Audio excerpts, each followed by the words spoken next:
कभी ऐसा हुआ है कि आप घर से किसी खास चीज को लेने के इरादे से निकले हों, पूरे भरोसे के साथ कि आज तो वह काम करके ही लौटेंगे, लेकिन जैसे ही घर वापस आए अचानक दिमाग में एक झटका सा लगे और याद आए कि जिस चीज के लिए निकले थे वही तो लेना ही भूल गए। उस पल अपने आप पर गुस्सा भी आता है, हंसी भी आती है और थोड़ा अजीब सा खालीपन भी महसूस होता है। हम तुरंत खुद से कहते हैं कि हमारी याददाश्त कमजोर हो गई है, दिमाग ठीक से काम नहीं कर रहा, उम्र का असर है या ध्यान की कमी है। लेकिन सच्चाई इससे कहीं गहरी और अलग है। असल में समस्या याद रखने की क्षमता की नहीं होती, बल्कि उस बोझ की होती है जो हमारे दिमाग के भीतर हर समय भरा रहता है। हमारा दिमाग कोई खाली कमरा नहीं है जिसमें एक समय में एक ही चीज रखी जाए। वह तो एक ऐसा कमरा बन चुका है जिसमें पुराने दुख, आने वाली चिंताएं, अधूरे काम, लोगों की बातें, तुलना, डर, पछतावे और भविष्य की आशंकाएं सब एक साथ ठूंसी हुई हैं। ऐसे में जब आप कोई छोटा सा काम याद रखने की कोशिश करते हैं तो वह इस भीड़ में दबकर रह जाता है। सोचिए, जब एक कमरे में पहले से ही बहुत सारा सामान बिखरा हो तो क्या आप उसमें रखी छोटी सी चीज को आसानी से ढूंढ पाएंगे? नहीं। ठीक यही हाल हमारे दिमाग का है। हम उसे खाली होने का मौका ही नहीं देते। सुबह आंख खुलते ही जिम्मेदारियों की सूची शुरू हो जाती है।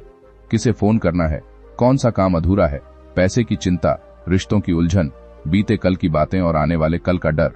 दिमाग बिना रुके दौड़ता रहता है। यही वजह है कि हम कभी गैस बंद करना भूल जाते हैं, कभी चाबी, कभी दवाई, कभी जरूरी कागज। हम उस पल में मौजूद ही नहीं होते। हमारा शरीर तो उस दुकान में होता है, लेकिन दिमाग कहीं और भटक रहा होता है। ये भूल नहीं है, ये थकान है, ये कमजोरी नहीं है, ये अधिक बोझ का संकेत है।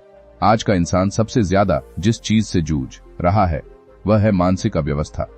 बाहर की दुनिया जितनी तेज हो गई है उतनी ही तेज हमारे भीतर की आवाजें भी हो गई हैं। हर कोई कुछ न कुछ चाहता है, हर जगह अपेक्षाएं हैं, हर तरफ तुलना है। हम दूसरों की जिंदगी देखते हैं और अपनी जिंदगी को कम आंकने लगते हैं। यह सब दिमाग में जगह घेरता जाता है। धीरे धीरे दिमाग एक ऐसे गोदाम में बदल जाता है जहां नई चीज रखने की जगह ही नहीं बचती। फिर जब आप कोई साधारण काम भूल जाते हैं तो खुद को दोष देते हैं, लेकिन सच यह है कि आपका दिमाग कमजोर नहीं है, वह थका हुआ है। उसे सांस लेने की जरूरत है। कभी आपने गौर किया है कि जब आप बहुत शांत होते हैं, जब मन हल्का होता है, तब आपको छोटी छोटी बातें कितनी आसानी से याद रहती हैं, लेकिन जब मन भारी होता है तब सामने रखी चीज भी नजर नहीं आती। इसका मतलब साफ है कि याददाश्त का सीधा संबंध शांति से है, न कि बुद्धि से। आज हमें अपने दिमाग से यह सवाल पूछना चाहिए कि वह इस समय किन किन बातों से भरा हुआ है। क्या उसमें बेवजह की चिंताएं हैं जो आपके नियंत्रण में भी नहीं है? क्या उसमें ऐसे रिश्तों का बोझ है जो आपको खुशी नहीं बल्कि थकान देते हैं?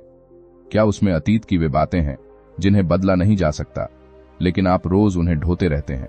जब तक हम अपने दिमाग को खाली करने की कला नहीं सीखेंगे तब तक हम भूलते रहेंगे और खुद को दोष देते रहेंगे। दिमाग को भी आराम चाहिए, जैसे शरीर को चाहिए। उसे हर समय काम पर लगाए रखना अन्याय है। कभी कभी चुपचाप बैठना, बिना कुछ सोचे, बिना किसी लक्ष्य के, बिना किसी दबाव के, यह दिमाग के लिए सबसे बड़ी दवा होती है। लेकिन हम इसे समय की बर्बादी मान लेते हैं। हम भूल गए हैं कि शांति भी एक जरूरत है।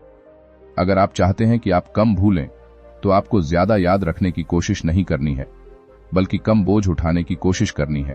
जो जरूरी नहीं है उसे छोड़ना सीखिए। हर बात पर प्रतिक्रिया देना जरूरी नहीं है, हर सोच को पकड़कर रखना जरूरी नहीं है। अपने दिमाग को यह भरोसा दीजिए कि सब कुछ उसी के जिम्मे नहीं है।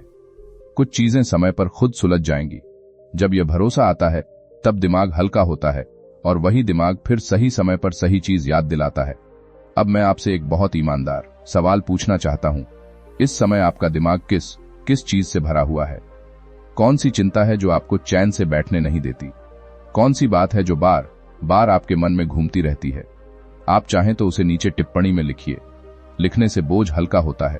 और अगर आपको ऐसे विचार पसंद आते हैं जो दिमाग को हल्का करें, सोच को गहरा करें और जीवन को थोड़ा सरल बनाएं, तो क्रिएटिव दिमागी सोच परिवार से जुड़िए।